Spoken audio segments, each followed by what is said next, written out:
باركت على إبراهيم وعلى آل إبراهيم إنك حميد مجيد. باب الغسل وحكم الجنب.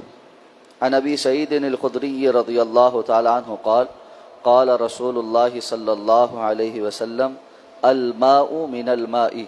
رواہ مسلم.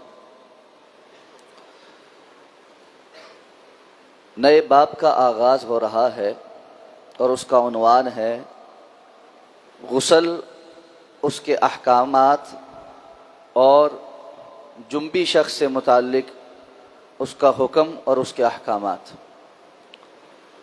حضرت ابو سعید خدری رضی اللہ تعالی عنہ فرماتے ہیں رسول اللہ صلی اللہ علیہ وسلم نے ارشاد فرمایا کہ پانی تو پانی سے ہے، یعنی پانی سے غسل کرنا اس وقت ہے جب پانی یعنی منی کا اخراج ہو جائے.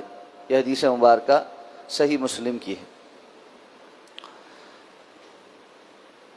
جیسا کہ پہلے عرض کیا گیا تھا کہ طہارت کے باب میں ایک وہ طہارت ہے جس کے حصول کے لیے وضو کیا جاتا ہے، اور ایک وہ طہارت ہے جس کے حصول کے لیے غسل کیا جاتا ہے. نماز کے لیے یہ دونوں طہارتیں شرط ہیں کہ انسان پر غسل بھی فرض نہ ہو اور وہ وضو سے بھی ہو. وضو سے متعلق احکام و مسائل گزشتہ ابواب میں گزر چکے ہیں. یہاں سے غسل اور اس سے متعلقہ احکام و مسائل شروع ہو رہے ہیں، اور غسل سے مراد یہاں پر فرض غسل، یعنی وہ احکامات یا وہ امور جن کی وجہ سے انسان پر غسل کرنا فرض ہو جاتا ہے، اور پھر اس غسل کے کرنے کے احکامات کیا ہیں، اس کا مسنون طریقہ کیا ہے، اور اسی طرح جنبی شخص کون ہے اور جنابت سے متعلقہ احکام و مسائل کیا ہیں، اس پر اس باب میں احادیث مبارکہ ذکر ہوں گی. پہلی حدیث مبارکہ آپ صلی اللہ علیہ وسلم کا فرمان. حضرت ابو سعید خدری فرماتے ہیں رسول اللہ صلی اللہ علیہ وسلم نے فرمایا پانی پانی سے ہے. عربی زبان میں اس طرح کے جملے کے اندر جو الفاظ استعمال ہوتے ہیں اسے جناس کہتے ہیں، اور جناس ایسے الفاظ ہوتے ہیں جو اپنی ظاہری بناوٹ میں ملتے جلتے یا بالکل ایک جیسے ہوتے ہیں، لیکن اپنے معانی میں مختلف ہوتے ہیں. جیسے یہاں پر آپ نے الماء من الماء، پانی پانی سے ہے، تو 2 مرتبہ الماء کا لفظ استعمال کیا. بظاہر یہ دونوں لفظ ایک ہیں لیکن دونوں جگہ ان کا معنی مختلف. الماء پہلا جو ہے اس سے مراد پانی ہے، یعنی غسل کرنا، چونکہ غسل پانی سے کیا جاتا ہے اس لیے آپ نے لفظ غسل کی جگہ پانی کا لفظ استعمال کیا. اور یہ بات عربی زبان میں بڑی معروف ہے کہ کسی چیز کی طرف اشارہ کرنا مقصود ہو تو اس کے ایک بڑے اہم کسی رکن کا یا اس سے متعلقہ چیز کا ذکر کر کے وہ پورا کل مراد لے لیا جاتا ہے. جیسے یہاں پر رسول اللہ صلی اللہ علیہ وسلم نے مکمل غسل کے عمل سے صرف پانی کا تذکرہ کر کے اس کو بیان کر دیا ہے. تو یہ بلاغت کے اسلوب میں سے ہے کہ کوئی بندہ فصیح اور بلیغ گفتگو کرتا ہو تو وہ انتہائی مختصر الفاظ میں بہت سارے معانی کو سمو دیتا ہے.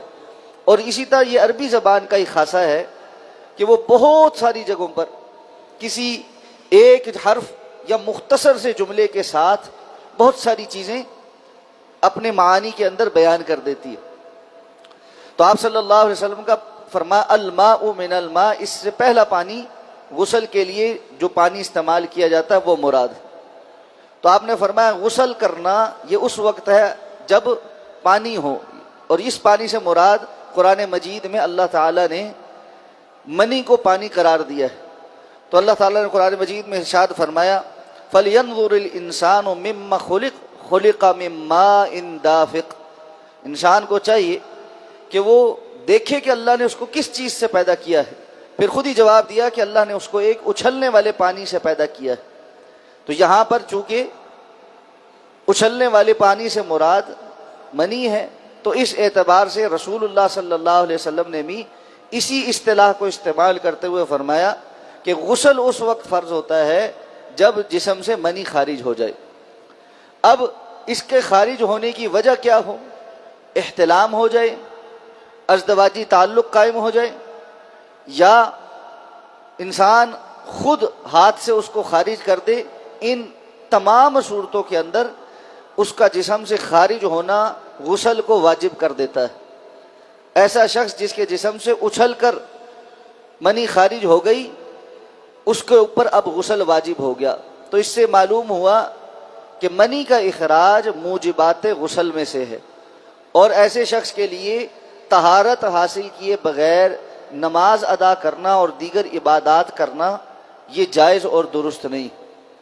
اس حدیث مبارکہ سے یہ بات بھی پتہ چلتی ہے کہ رسول اللہ صلی اللہ علیہ وسلم گفتگو میں بڑی فصاحت و بلاغت رکھتے تھے، اور اسی طرح آپ صلی اللہ علیہ وسلم کے کلام میں اعجاز ہوتا تھا۔ آپ انتہائی مختصر الفاظ میں بہت سارے معانی بیان کر دیتے تھے، اور یہ آپ کا خاصہ ہے۔ اور بالخصوص آپ نے فرمایا اللہ تعالیٰ نے اوتیت جوامع الکلم، اللہ نے مجھے جوامع الکلم عطا فرمائے ہیں، ایسے کلمات جو بظاہر اپنی لکھنے میں یا پڑھنے میں یا سننے میں بڑے تھوڑے سے ہیں، لیکن وہ اپنے اندر معانی کا اور بلاغت کا اور مفہوم کا ایک سمندر رکھتے ہیں۔ اور بعض محدثین کرام نے رسول اللہ صلی اللہ علیہ وسلم کی وہ احادیث جن کو عموماً جوامع الکلم میں شمار کیا جاتا ہے، ان کو علیحدہ سے مرتب بھی کیا ہے۔